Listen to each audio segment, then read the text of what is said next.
Hi everyone. I'd love to share something which is just blowing my mind right now, and it will blow yours too in a few minutes. A map of the solar system at Stonehenge and the way the Stone Age people saw the solar system, which I'll try to explain. The string of barrows which constitute what I call the serpent isn't like any other at Stonehenge. It wasn't until I looked at this picture of the serpent that I realised, it's not just a serpent, is it? It's a solar system representation. Firstly, some necessary background. No one seems to have realised that there is in fact a serpent mound at Stonehenge, but see for yourself. It lies south of Stonehenge on Normanton Down. Judging by the name, presumably the Normans made a town there and walked out to Stonehenge for exercise. The snake cult is an unknown part of the history of Stonehenge. I introduced this concept last year after reading Michael Dame's remarkable work, The Avebury Cycle. He interpreted Avebury in terms of British folklore and Old Europe, as well as ancient themes and knowledge. The conclusions were obvious and irrefutable. He showed that Avebury was a snake cult temple, two snakes, male and female, coitus by mouth, recreating the world. The snake is the original animal of Eden. He saw also in the shape of Avebury the open jaws of a snake. For some reason, Dames didn't apply this theory to Stonehenge, so far as I'm aware. Since Stonehenge was the newer replacement for Avebury, I had to have a look. Here we see in Stonehenge the two interlocking jaws of the female Saturn circle and the inner male trilithons, because it is the female which supposedly ate the male.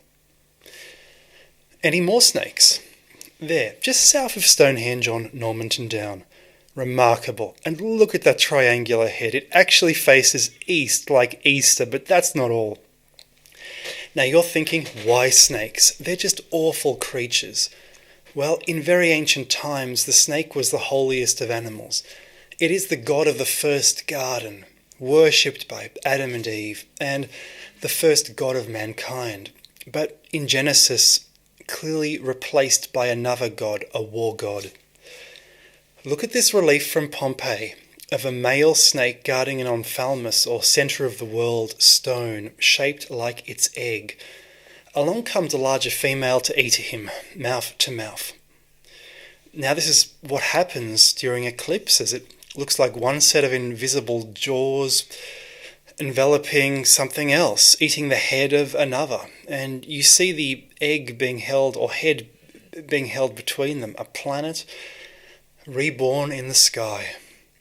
This is perhaps why in Hindu mythology we have Rahu and Ketu, supposedly also an invisible planet which causes eclipses.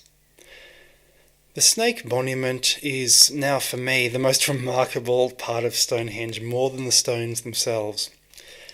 And now on to what it depicts. The snake is clearly astronomically aligned with two alignments at least.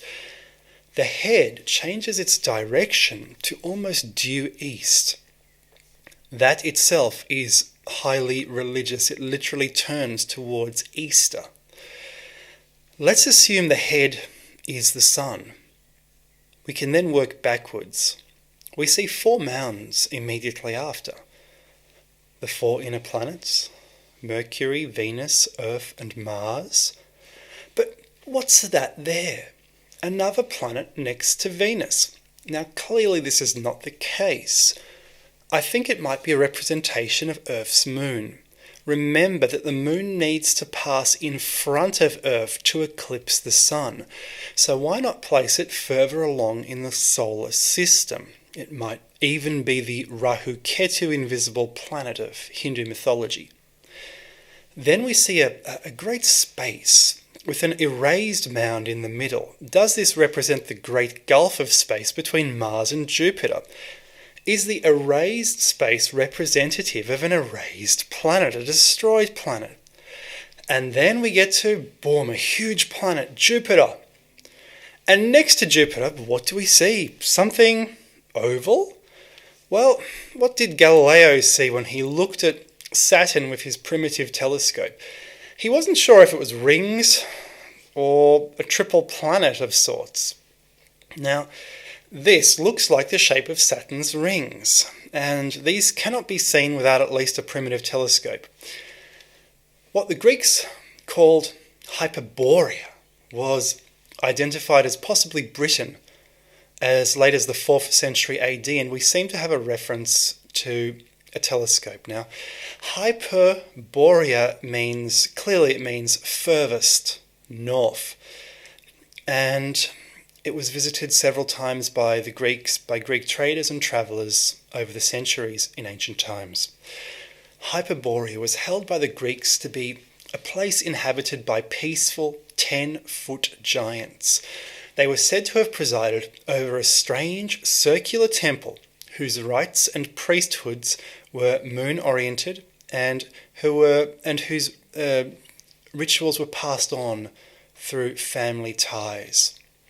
Diodorus of Sicily, just before the time of Christ, wrote the following of Hyperborea.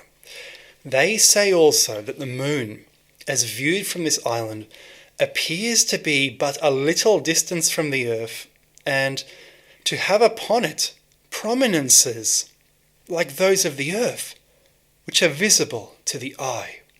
Now, this quote sounds like telescope technology, for which what is described is not possible without one. And Robert Temple made this point in his book, The Crystal Sun. So, with these ancient telescopes, the priests here could have formed a view of the whole solar system. Let's continue our analysis because it starts to get a little unsettling. So, remarkably, just past Saturn, we come to the end of the first part of the enclosure. So the first part of the enclosure only seems to incorporate visual planets. And then we continue and we see another enclosure, the back part of the snake, the invisible planets, at least invisible to the naked eye. Or maybe it's just the road passing through the middle of the snake which has separated these two sets of planets. It's hard to tell. So then we come to another large planet. This could be Saturn with its large moon Titan, the largest moon in the solar system, or it could be Uranus. And then a few more planets. I count about 11 planets. Now, note the final planet is out of the plane of the Serpent, just as Pluto is out of the plane of the solar system. Notice also it has a large moon, as big as itself. And note that Pluto, in actuality, is kind of called a double planet, just as depicted, because its moon is almost as big as it is. Are you scared yet? I am. It gets worse. Instead of more small planets, they then get bigger. Note the red-looking mound. It's the Bush Barrow. I'm not sure why it's shown as slightly red under these conditions. It's green elsewhere. Now, you see, 4.3 light years distant is the nearest star. Proxima Centauri, very red, barely visible with any telescope. And beyond it, the nearest double star, Alpha Centauri, with two almost equal-sized stars which look like our Sun. So, if you have a telescope which can see Proxima Centauri, then you can obviously also find Pluto. But you do need a very large telescope and probably also the invention of photography because you just won't notice it without it. Now, what do you think?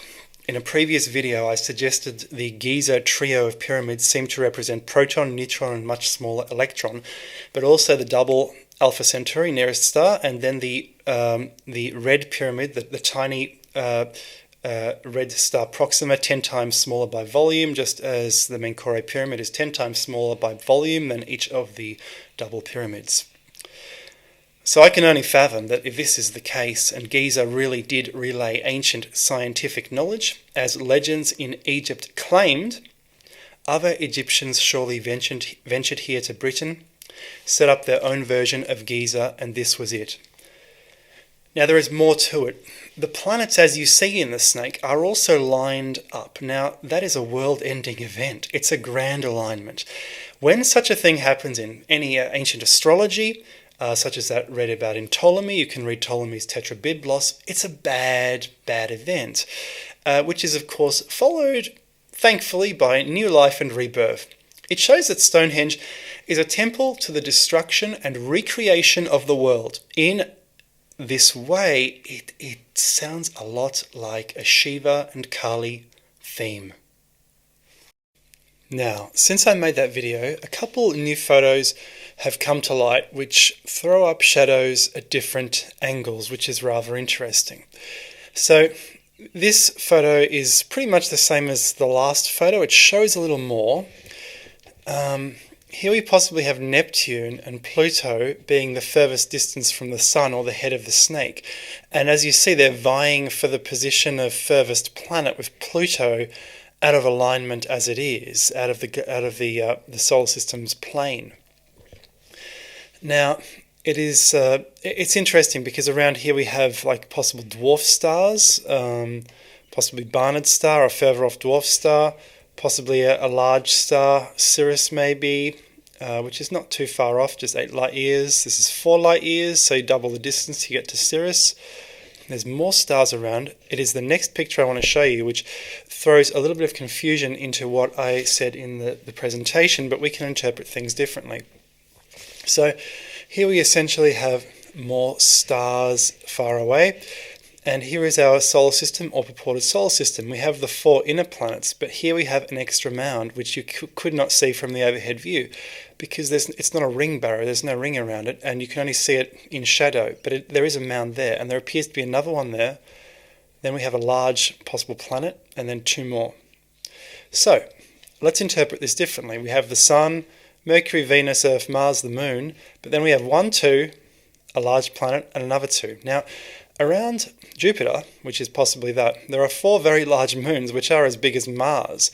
So why not plot them here? So we have Jupiter with the Galilean moons, and that's part of one system, and then that's sort of fenced off from the rest of it. And then the next thing we have is Saturn, and that there is possibly Titan, which when you look at it through a telescope, Saturn has some moons, small moons very close, but it has Titan far off, and Titan is almost the size of Mars. It's quite large, so put that there as well. And then we would have Uranus, Neptune. Traditionally they're held to have a couple moons each that you can see from the Earth, or more, but depends on the telescope. And then Pluto. So we have, as you see, Pluto is slightly further away from the Sun. The Sun's sort of snaking away like that. I think that is a solar system. And then, of course, we have Proxima, Alpha Centauri, of course, and then the further off stars. This appears to be another snake. I don't know what that means in relation to this. It's all been plotted on a nice plain, a nice flat piece of land, it seems, a sort of elevated kind of hill with this river snaking around a valley over here. And I think it's a depiction of the universe, the local universe. What do you think it is?